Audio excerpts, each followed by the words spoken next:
जय श्री कृष्ण सीताराम बधाईने। तो जो आज आपणे ओहा विશે घઉંના લોટની સેવ तो आ बनावेली छे घઉંના લોટની સેવ।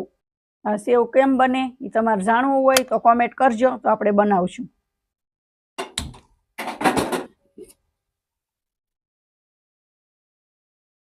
तो આપણે આ તપેલું લીધું છે એની અંદર આપણે પાણી નાખી દીધું છે। તો આપણે આને ઢાંકી દેવું, પાણી ઉકળવા દેવાનું છે આપણે।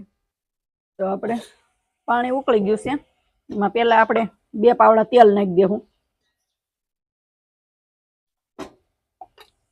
હવે અંદર આપણે ઓર દેવું।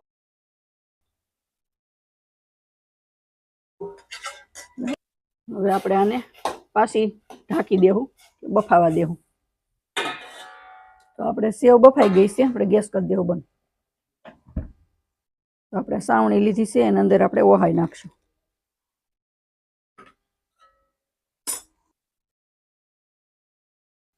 હવે આપણે લઈ લેવું નોખા વાસણમાં। હવે આપણે આની માથે નાખી દેવું ખાંડ। તો આમાં નાખશું આપણે 1 ચમચી ઘી। હવે આપણે આને મિક્સ કરીને આપણે ખાવાની।